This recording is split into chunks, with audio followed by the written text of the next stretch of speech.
All right, so I'm here at Jet City Comic Con with a very special little helper. Go ahead and introduce yourself. I'm Sadie, and I'm apparently your daughter. Apparently?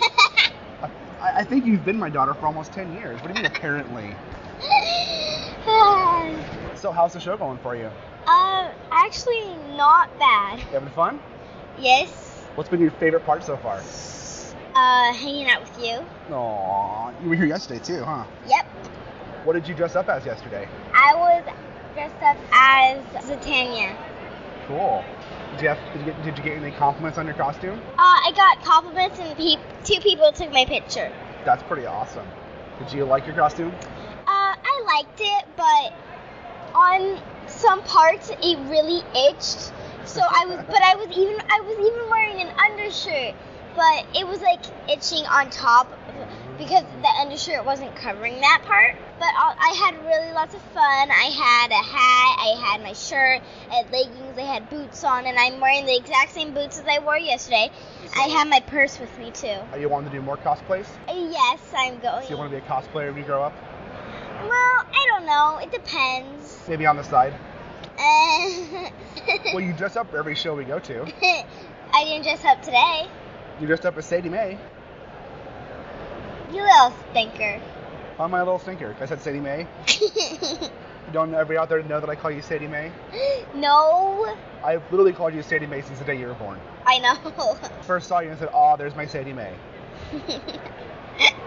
And then you pooped black tar. What the heck, Dad? But all babies do it.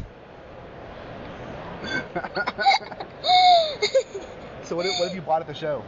What? Oh, I only bought things yesterday. I bought a necklace that goes blink. It's it's a fairy's heart. It goes blinking. Oh, that's cool. And it's a blue one. And so you got to pick what shape you wanted your thing to be. I mean, your case for the thing. Yeah. And I picked a heart, and that's the necklace part. And then it was a little ball and stuff, and it glowed, and I loved it. That's cool. And I actually have it in my purse right now. I also bought a little bottle. It's cool. super tiny, but Cool. I'm going to make something with it. And I also bought some food to eat yesterday, and I haven't bought anything today. Because mean old dad won't give you money, huh? Yeah. All right, well, thanks for talking with me, Sadie. I appreciate it. You're welcome. I am here at Jet City Comic Con 2017 with a very important person. Go ahead and introduce yourself. Tell everybody who you are. I am Tegan. And who's Tegan? John's daughter. And how old are you, Tegan? 6.5. You're not 6.5. You're 6. almost 7. So I'm 6? You're 6 3/4. Okay. Having fun at the show today? Yeah. What's been your favorite part of the show? Walking around, getting candy. Getting candy. Did you get anything cool toys? No. Did you get a little Lego guy? Oh, yeah. I got a Lego guy. That's cool. And you got a little print too, didn't you? Mm-hmm. From Randy Eberline gave you a Harley Quinn drawing. Mm-hmm. That was pretty nice of him. It was a girl. Well, his wife gave it to you. No? Yes. It was Randy Eberline's wife. Oh. I got mixed up on husband and wife. Yeah, that's okay. So you having fun with Daddy? Yeah. Are you my helper now that your big sister went home? Yeah. Go ahead and say bye to everybody. Bye. You're so silly. This is Spoiler Country, a podcast about comics, movies, whatever, but mostly comics. Enjoy. Previously on Spoiler Country. I was crying. No, it was beautiful. Yeah, I got a little excited. Did you fall off the nightstand? Yeah. He gets really excited to the side, all right? It's okay. I was thinking about them coming in with Marvin's arm, and I got a little wacky. Okay, welcome back to Spoiler Country. I'm Kenric Regan. That's Johnny Horsley. And today on our show, we are talking Jet City Comic Con. Yeah, we are. That was a lot of fun. It was pretty cool. I unfortunately only got to go for one day, and I didn't get to be there until closing time, as some of us were. Yeah. But it was a lot of fun. You ditched out early on us. Yeah, I had prior commitments that I had to do. Sorry. But I did meet Ben Templesmith, and I did open up a line of dialogue, and he's going to come on our show here in a couple weeks. How cool is that? That's awesome. I love his work. Oh, yeah. Ben Templesmith is the man. He's got 30 Days a Night. Come on. Okay, not only is his artwork not duplicated, you know what I mean? People can't copy that as well. I mean, I know there's a lot of people that try to copy it, but when you see Ben Templesmith work, you know it's him. Yeah, you know it's his stuff. Yeah, and I just feel like his writing and his artwork, and I think he's a big influencer in the genre of comic books, in the medium of comic books, I should say, not a genre, because comic books aren't a genre; they're a medium. And he's a great horror artist. I mean, his horror stuff is phenomenal. Yeah, I mean, hello, it's scary as shit. Yeah, you should read the series Squitter. I have it. Yeah, I want to. Yeah, you should read it. It's good. It's a lot of fun. It's weird. And there's some unexpected things that happen. And, when you see a girl birth a sword, it's kind of funny. That sounds kind of fun. Yeah. Not fun for her, but fun to read. Right. And now I don't think he's extended the series of Squitter, but I think it's in the same universe. And he has, I think it's called Black Holers. Yeah, Black Holers. Yeah, and I got issue 1. It was costing me $20, and I got number 446 out of 500, and he signed it, and he was super nice. We got pictures with him, and he was excited to come on, and that picture to us and skinny little Ben Templesmith between us. Yeah, it was so funny. That's what I was like. It looked like he's ready for 2 fat guys to crush him. Right. And he was just funny. He was good though. Yeah, he got me saying. He was funny. Fucking dickhead fucking dickheads, as the Australians like to say. He was like, "It's perfect. Now you sound Australian." He's not English, as Kenric found out. Oh, well, you thought so too. So don't be going there, buddy. I didn't say it to his face though. Oh, you had to bring it up though, didn't you? That's what I do, man. That's what I do. Yeah, that was actually kind of funny. I felt really bad because I should have realized as soon as he opened his mouth that he was not from England. I don't know why I thought that. I think I read somewhere that he was in England, and I just assumed he was from England. Oh, you have an accent? You must be English. Shut up. I even said it. He goes, "What do you think I'm from?" And I said, "Man, if you're from Melbourne, just shoot me now." He's like, "Wrong city, right country." And I was just like, "Oh, of course." Right. Although we joked about making all the questions we ask him when he comes on all about England. Yeah, I still think that'd be funny. At least 3, you know what I mean? He just hangs up on us like, "Fuck you guys." Right. You fucking dickheads. He's such a nice guy, though. I'm really excited to sit and talk with him. And, it should be a lot of fun. Yeah, it's going to be a lot of fun. So what was your best part of the show? What did you like the best while you were there? Well, I think the best was meeting Ben Templesmith because I've just been a fan of his for so long, and just having that chance. And then meeting somebody that you've admired from afar, and then when you get to meet them and they're just so personable and want to sit there and talk and bullshit. And I felt like we could have sat down and just hung out at his booth all day. Oh, I agree. And he would have been happy for that, So I think that was my best part. My second best though, man, was seeing the guy that put all that time and effort into building Kit from Knight Rider. Oh, that was pretty cool. It looked exactly like it. He was in a movie that was shot up in Canada with Jamie Kennedy. He said the movie was very moronic comedy. So it's Jamie Kennedy. What do you expect? Yeah. So I'm like, oh, I want to watch that then. Right. Moron, I'm there. But the guy really likes what he's doing. He really loves that car. And it was cool, man. The guy put a lot of stuff into it. And he told me a story. His wife told me a story, actually, when he just got done and he put the voice modulator in. And his daughter was 6, 7 years old. And he would put her in the car, right, before bedtime. And then he'd go into his office and he would speak into the car through the voice modulator and read her bedtime stories as Kit. That's awesome. That's really kind of cool. That's a unique. That's hella nerdy, but that's cool. It's a hella nerdy bedtime story, man. Right? But it's a unique experience that's going to be hers and hers alone, right? She'd be like, well, did your dad read you a bedtime story through a talking car? I don't think so. Right. Kit read me to sleep. What'd you get? Right. He said the hardest thing is the T-tops are leaking like crazy. And so he can't drive it in the rain. And they don't make the parts anymore to fix the issue. I was like, there's got to be an aftermarket somewhere. Not easy, but there's got to be someone who can fix that for him or help him with that. So that guy was really nice. I can't remember his name he's got a website and stuff, but he said it was cool because he lives in the area and he didn't have to trailer it to some other place because he's gone to other places and done it. Yeah. But I'm sure if you Google like Kit Car Jet City Comic Con, you'll probably find out who he is and where he's at. Yeah. I did like all of the different comic book people there. I mean, it was just weird because like at San Diego Comic Con, when we went and talked to artists, and I think you've had a better luck, but that day when I was talking to him, maybe because it was 11 o'clock and it opened at 10, and Jet City is a very small con. Yeah, it's small, but it's very much a comic con. It's not a pop culture con at all, really. Yeah, it's all artists and a lot of comic book stores and stuff like that. But I just found that first day, no one really wanted to talk about their stuff. They were in sell mode. Yeah. You know what I mean?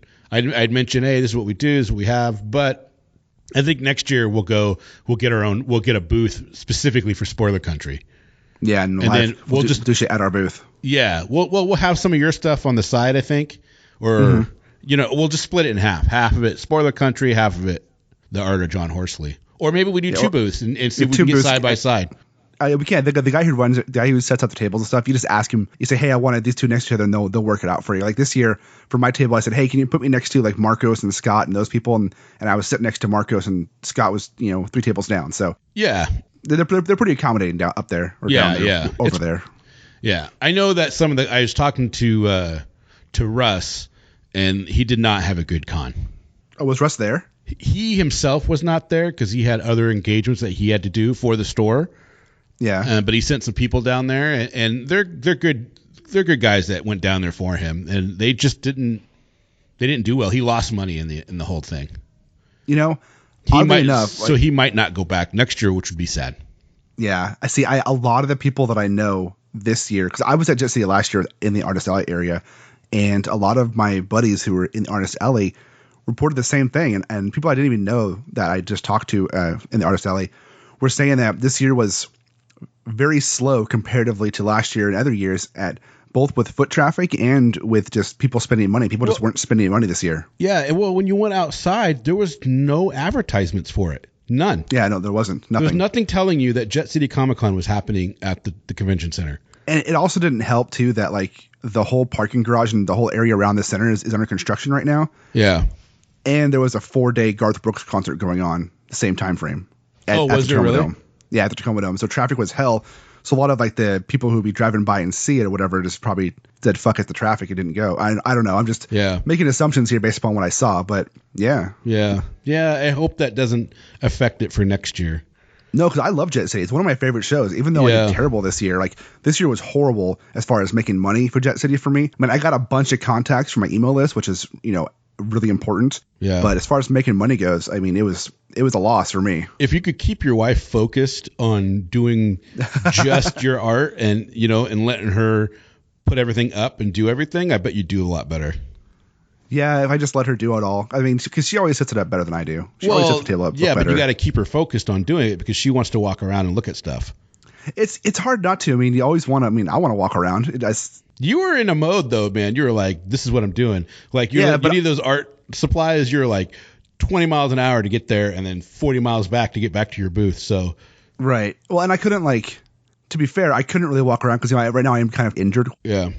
And walking around wasn't really an option for me. Just staying at my booth and going to the ones close to me was where I stayed. I kind of just stayed where I was. Yeah. But it was cool. I mean, I got to spend the first half of Sunday with, Sadie sitting with me. And then I spent the last half of Sunday with just Tegan and I. So having just that one-on-one time at a table with my, my 2 daughters was really nice. And, as always, I had a ton of good compliments on my artwork. People talking about how great it was. We talked about the Irons anthology a bunch, and everybody was like, oh, this sounds really good. Signed up for the email list and took the flyers and read all about it. I mean, people were complimenting the covers that I made for the books, and it was good in that aspect. But as far as making money goes, I mean, it was not a money-making show for me and for most people. Like most people I know they either lost money or they made table back. Yeah.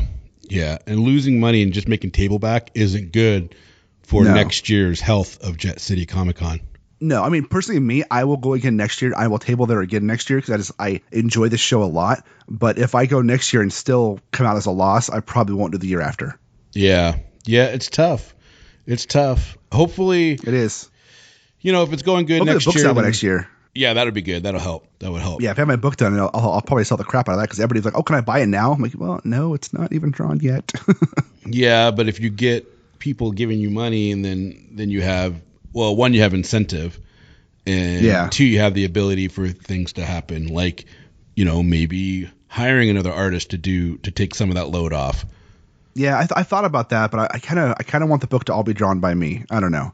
No, I get that, but it's hard. You got back surgery coming up. You got kids. You got full-time job. Yeah. That's a lot of stuff to have to do, and then add that into it. I got some fucking podcasts to do with some guy all the time. Won't let me rest. Yeah, won't let me take a break. Yeah.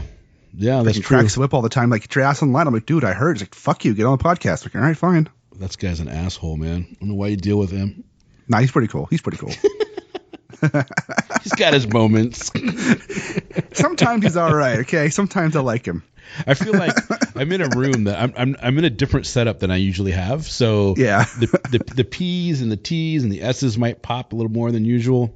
And I'm in this room, and I can hear an echo like within the room. So this might sound a little weird. So I apologize. All right. It's fine. Well, it's not for a full episode. Because we're going to cut in a minute to some interviews I did. That's right. We got 3 major, besides the 2 interviews that you heard at the beginning.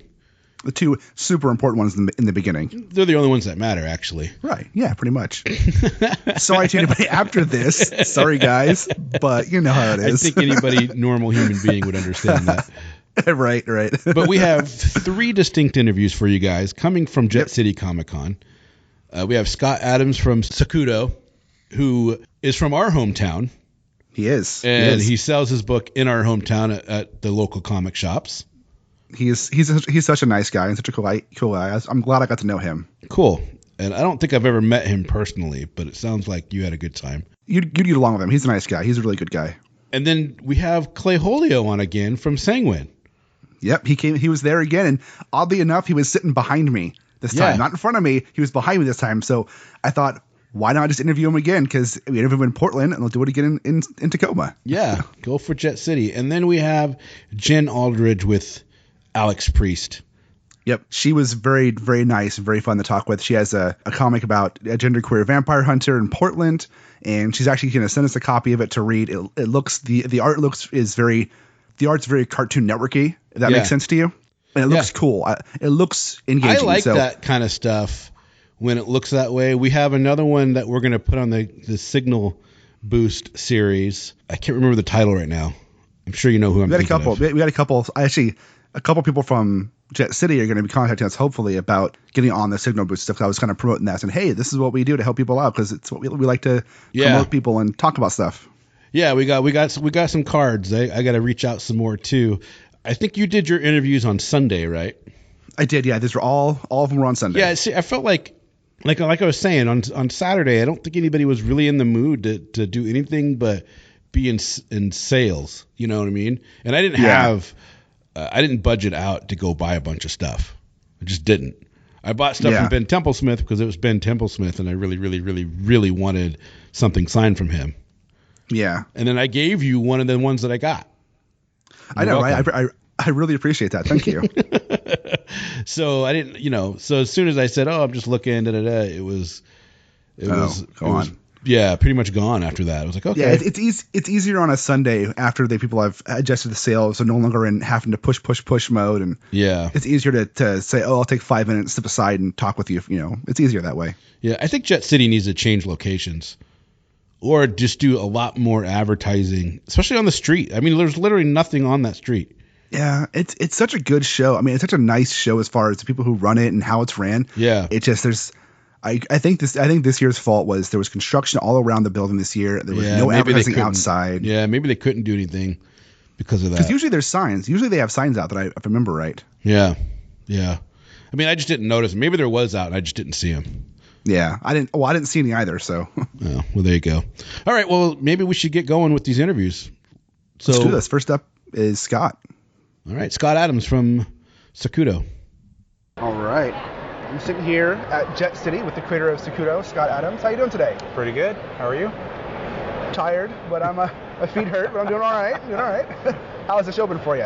Not too bad. Yeah. It varies year to year.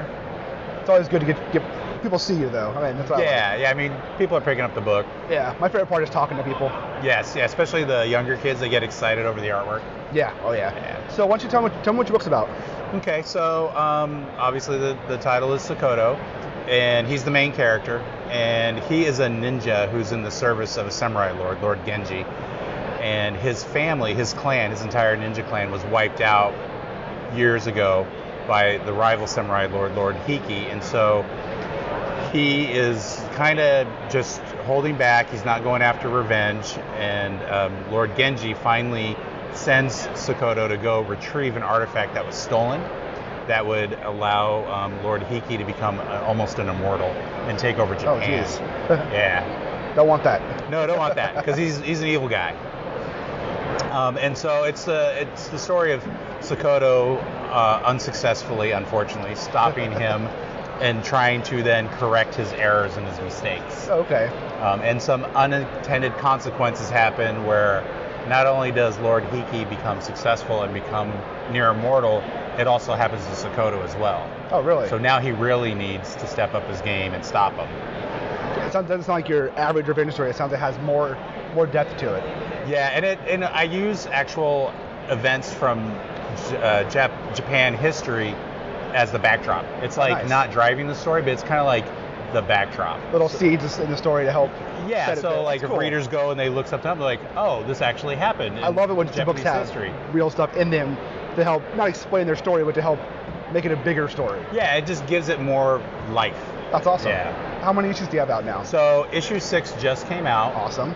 The first 4 issues are all black and white, and then issue 5 and 6 are full color, and then I put 1 through 4 in a trade paperback. Are you doing the art, the writing, the color, and everything? I do it all. It's just me. It's a one-man show? It's a one-man show. That must take a long time. It does. So I was trying to estimate, I think issue 6, and this is, I think, a low estimate, from the point of writing to the point of being done and submitting it was at least 260 hours. Jesus, that's a lot of work. It is, but it's worth it. It's that labor of love. Well, when you get the picture, you get the book back. It's satisfaction. So, do you have anything else coming out besides just Sakuto? Have you done other work? So I do. I'm actually working with an artist right now, Tony Newton, who's actually right over there. It's called Sylvan. I'm the writer. Oh, She's cool. the art. She's doing all the artwork. And we started it because she was interning with me for Nice. her art program. What she's done now, and we want to finish it and carry it on, and that's cool. in progress. But that's going to be coming out under the Sakoto Studios title. So how's it feel differently from doing it all yourself to working with someone? Well, it's nice not having, it's like, oh, I just have to do the writing duties. Oh, excellent. A little less pressure. A little less pressure. And I'm not a very controlling kind of guy. Like, I'm going to let you do the art. You're a skilled artist. I find when you're working with someone, I've worked with various people on both me writing or me doing the artwork. I find it works better when you do your job and let the other person do their job. Correct. Not try and dictate what the other person's doing. And that always works for me, because I always like when I'm writing, I want the artist to take that writing and do what they want to do with it. Right. And vice versa, if I'm the artist, I want to be able to take their writing and interpret it my way. Right. That's my own opinion, though. Cool. Another project I'm working on is Pax Serpentis with Prometheus Publishing. We have 3 issues out. The 4th is being worked on right now. I write 2 of the stories because it's 4 short stories in each issue. I do artwork on 1, and then we have 2 other artists that do the rest of the interiors, and then another writer who does the other 2 stories. Cool. And then there's a gentleman in California who wrote a story, and I'm doing all the artwork and the lettering for that. But again, I'm not having to deal with the writing duties. Right. I don't know when that'll be out because it's kind of a slow process. I like that because it speaks to me. I'm a social worker by trade. Right. And it's about his son, and it deals with autism. Yeah. So I'm really on board with that. Yeah, my son has autism too. My second oldest son is autistic. So I love seeing all this stuff coming out now that's incorporating that into their stories. Right. It's really cool to see that. I like that. So it's awesome. I can't wait for that to come out. I'm really excited about that one. Nice. Well, thanks for taking time to talk to me today. I really appreciate Anytime. it. All right. Okay, that was cool. Yeah, Scott's a great guy. I mean, he's got issue 6 coming out. Yeah. He's does it all himself. Just writes, draws, letters, colors, all by himself, which is impressive and hard to do. Yeah, it's impressive. How's his lettering? And it's fine. His lettering's good. Also, he gave us a copy of the book for you and I both to read. Nice. And I've already read it, but I'll give it to you so you can read it. And then once you read it, I told him we would review the book for him, and then we'll give that copy away to some listener of us after we're done with it. Awesome. It's a trade paperback with the first 4 issues. Oh, cool. We should ask if he has it on PDF. I'll ask him. Yeah, I'm sure he does. Easier. Yeah, and I can just send it to you and keep this copy to give away when we're ready for it. Exactly. All right, and the next guy we have up is Clay Hollifield with Sanguine.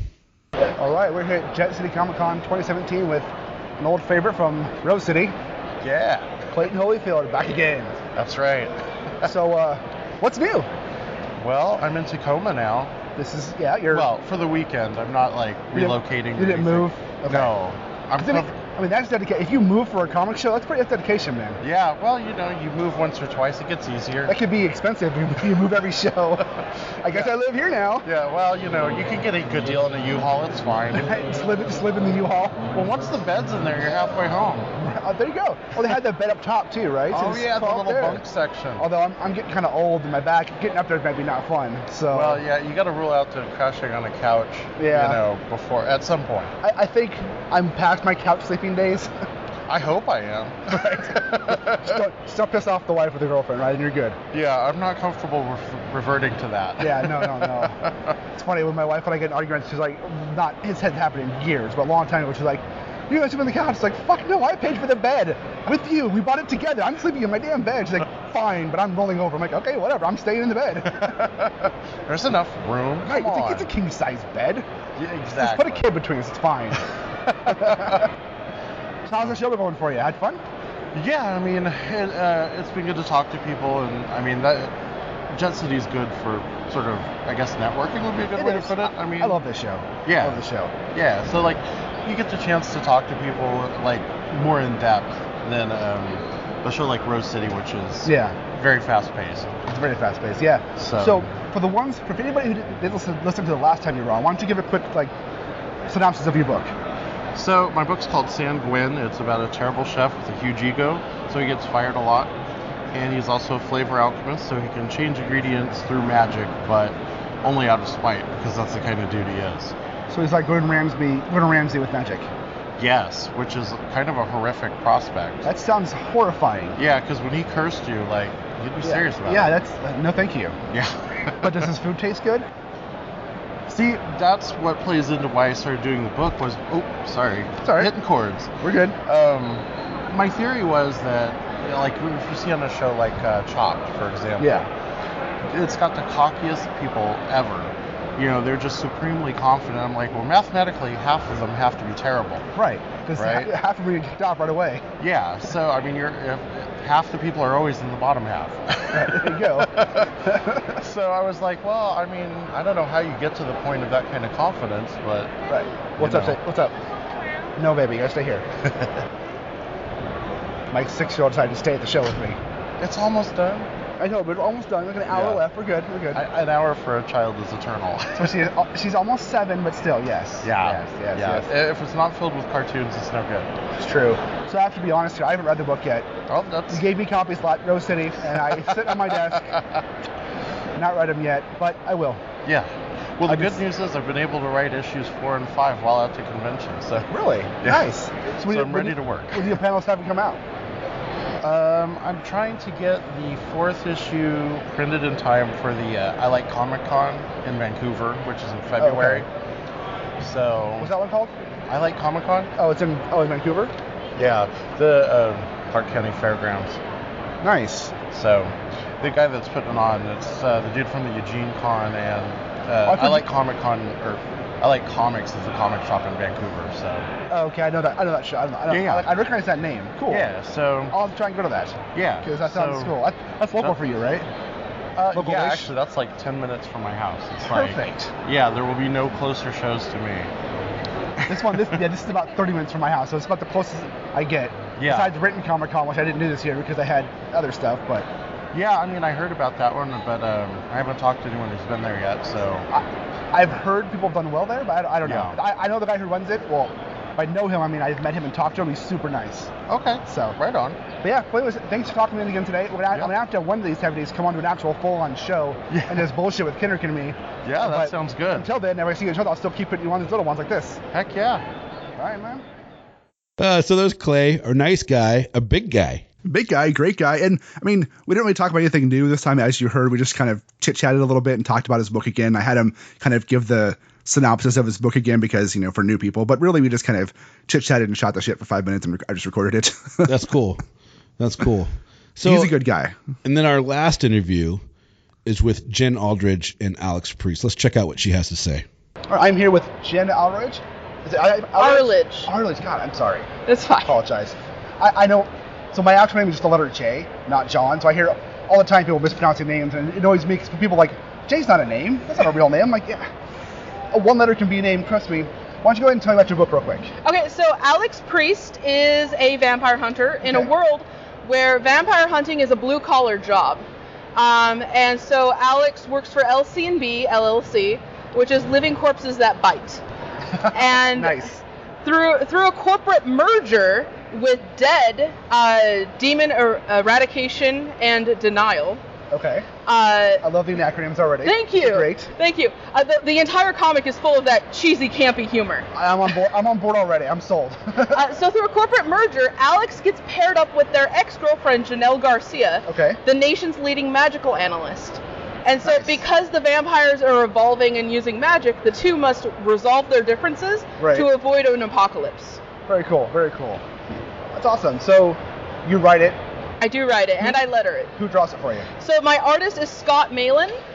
He's out of Kentucky, and through the wonders of the internet, we were matched up. Nice. And it's a really great collaboration because he brings a lot more to the table than just pen and paper.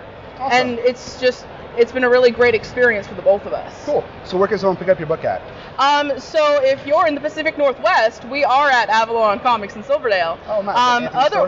Yes. Nice. Otherwise, I really love ComicsCentral.com. That's comics with an X. And you can find us there or always on my website, ArledgeComics.com. Awesome.